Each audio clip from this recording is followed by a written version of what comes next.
Hey everybody, it's the Stoned LP here. Welcome back to yet another Let's Play of which game you'll find out shortly. First we have to make sure of our health and safety. It's published by Nintendo. Dun dun dun. I always like to make you guys guess. Square Enix, oh my goodness, that means it's by Squaresoft, but it's past 1999? Or whenever they merged, whenever the two companies merged? Anyways, Squaresoft or Square Enix, they have a main series. I mean, they make a ton of different games, but they have a main series, and I think you guys kind of know which one it is. And judging by the graphics and judging by the fact that it's at Square Enix, maybe you guys can kind of put together, it is Final Fantasy VI. Dun dun dun. It's actually Final Fantasy VI Advance, the one for the Game Boy. Because Final Fantasy... yeah, there we go, there's Advance. Because Final Fantasy VI is in North America, it's known as Final Fantasy III. Because Japan didn't send out all of the Final Fantasy games. They only sent out the best ones. So we got them titled different numbers. So for us, or I guess when I say us, I mean people in North America, because I live in Canada, we originally called this Final Fantasy III. They've gone back to naming it Final Fantasy VI, because, I think they've released those games since then, or at least dubbed them. I don't know. Anyways, I'm going to get into this game and stop boring you guys. So basically, let's start a new game here on Final Fantasy VI, or Final Fantasy III, I'm not sure which I'm going to call it. Anyways, the ancient war of the Magi. When its flames at last receded, only the charred husk of a world remained. Even the power of magic was lost.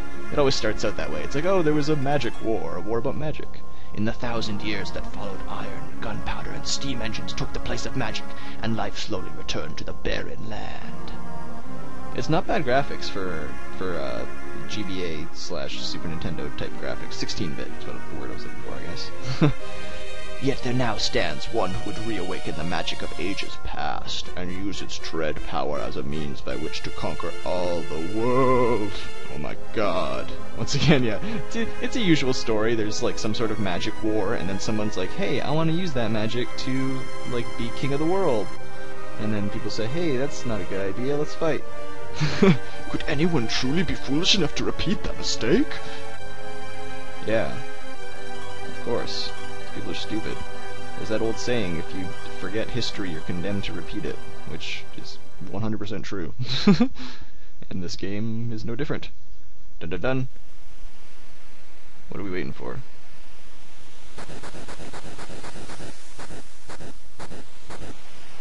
It's an interesting sound. Anyways, it's little dudes in mechs, basically. It's two guys and a girl.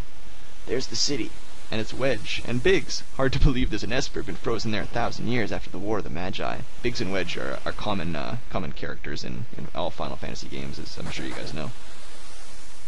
Bah, probably just another wild goose chase. They're always kind of like different people in the game, though. Like, if they're not... I don't know. They're not the same characters each time. They wouldn't have let us use her unless they were confident that the information was good. I'm assuming they're talking about that teal-haired girl. Ah, yes, our witch. I heard she fried 50 of our Magitech armored soldiers in 3 minutes. Kinda makes your skin crawl, don't it? Takes one step. Relax, with that thing on her head, she's a mindless puppet. The girl won't even breathe unless we tell her to. Okay, so she's some sort of a witch under mind control. We'll approach from the east. Move out. And they're in little mechs. Very interesting. And we slowly fade out. And we get, I think, maybe correct me if I'm wrong, but I think this is the first Final Fantasy game that used, like, these kind of 3D type, I mean, it's not really 3D, but it kind of is, like, but these type of scenes. And it's pretty cool because they show the credits over it. I mean, it's pretty sweet.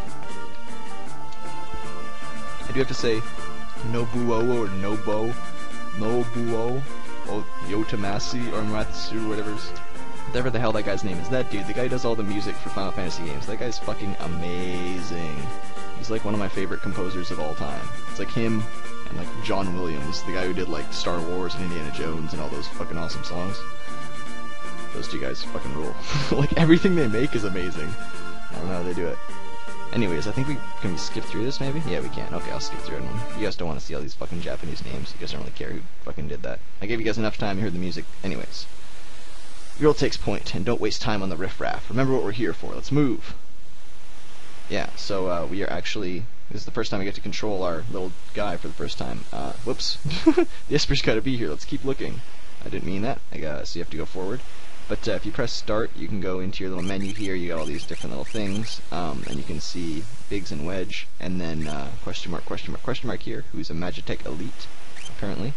And that's our little party for right now. So let's just progress on forward. Imperial Magitech armor, not even Narsha's safe anymore. And so basically, we are in the city of Narsh, and this is our first little battle, because these guys don't want us here, obviously. So basically what you want to do is select Magitech, and then select whatever you want. I suggest just doing Thunder Beam. Like, just do Thunder Beam for everything, ever.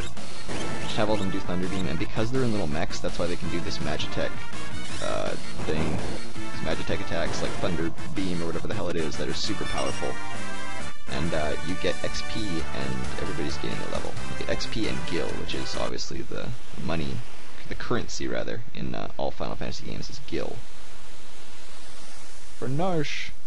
So like I was saying, we're in Narsh, and I guess we're infiltrating to find an Esper. And all of the people here obviously don't want us in here, because we're crazy soldier people in fucking robot mechs, so that's not cool. These battles are super easy for right now. Like, I mean, why would they make a hard battle at the beginning of the game? But basically, like I said, all you want to do is just cast Thunder, and if you get low on health, you can cast Healing Beam, or whatever it's called. But other than that, you just basically plow through all these guards, which is kind of nice. Let's use Fire Beam just to show it, I guess. And we'll show Ice Beam on that guy. And whatever, it's gonna kill him, so we'll use Healing Force next time just to show it. Or I think we should show it eventually. I mean, like, I think we'll have to use it eventually. Like, I don't think we need to force the use. More XP, more Gil, and what's kind of cool about this game actually is that, I mean, it's not kind of cool, it's not that great. I mean, I kind of psyched you guys up. No, I didn't. Anyway, I'm an idiot. Alright. What I was saying is that when you get, like, when the battle's over and you get XP and Gil and all that crap, it doesn't go to a little side screen. Like, it just stays in this normal screen, which is kind of cool. Let's use Magitech Missile, because our little witch here is the only one that can use these crazy looking ones. And as you can see, it does tons of damage.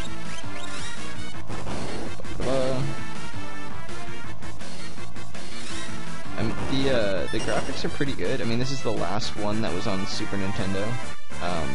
So I mean, obviously it's the best graphics of all the Final Fantasies on the Super Nintendo. But I mean, that's it. I mean, maybe it's. I've never actually played this game on Super Nintendo. I've never actually even fully played this game. I've only played like a bit of it on Game Boy Advance. I borrowed it from my friend and played maybe like 6 hours or so through, I'm guessing. I don't know. So I haven't actually even played a lot of this game, so it'll be kind of a new experience for me. I'm gonna try and maybe kind of stay ahead of you guys, like a substitute teacher. You know how they just kind of like reading the textbook the day ahead, and then teach you guys, and then read the next day, and then teach you guys that, so they just stay a day ahead, and they seem like they actually know what they're doing.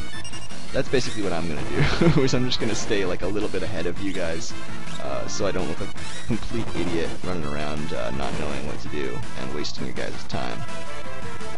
So yeah, let's finish up this fool with some fire beams here, and I think this is the last, wait, maybe there's one more. Okay, never mind, this is the last one. And we get to go up into the mine here. Da-da-da. According to our source, they unearthed the frozen Esper in a new mine shaft they were digging. This must be it.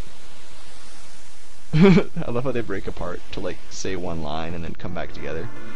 And we get to go into the mine here. And as you can see, there's these weird like overpass hanging things that like it looks like you can't walk. Like if you were standing here, it looks like you can't walk through. Also, there's random battles here. Oh shit, we got back attack. That sucks. Oh, 4 damage. Here, let's, I'll show you, let's kill this rat, and then we'll use, Healing Force on, our little witch there, because she's at the lowest health. and then we'll finish off this wretch. But as I was saying, there's those overhanging things that look like you can't walk through them, but they're basically, you can just walk under them normally. It's just kind of a cool little environment thing that I'm not used to, and I thought was kind of cool when I saw this. Anyways, let's go over here, and as you can see, there's this sparkly thing to the left, so what the hell is this? And when it does that, a strange light fills the area. Of course, we saw it. Do you want to learn about save points? Sure, let's go through the tutorial. At save points, you can use tents and sleeping bags, and also save the game. If your party should happen to be defeated in battle, you'll automatically restart from the last place you saved. Any gil or items you have obtained will be found again, but your level and experience total will not change. You can also save the game anywhere on the overworld map. That's pretty cool. So basically, let's save the game here. We go into our little menu. Everybody's level 4, so they leveled up pretty quickly. And you can change your formation, I forgot about this, so you can change people to the back row or the front row. And obviously, if they're in the front row, they do more damage, take more damage. Back row, they take less damage, but do less damage. Anyways, you know what, before we save, let's go into the config real quick and see if there's anything we can screw around with. So there's battle mode. You can set it to wait or active. So active basically means when you're selecting items and magic spells, the enemies still attack, like everything's still going.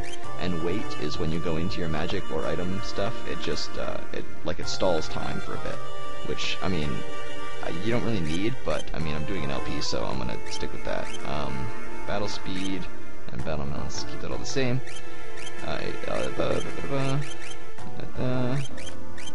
Yeah, let's, no, we'll keep all the window colors and everything the same. There's also a bestiary, which is pretty cool. I don't think they have that in a lot of other games. Anyways, let's save the game, and, you know what, I think we'll actually end it off here, and just make sure, because I really don't know how long until the next save point. I'm pretty sure it's actually kind of a long way till the next save point. So, yeah, this is the first episode. Thanks for watching, guys. This is Stoned LP here, signing off. We'll see you guys next time.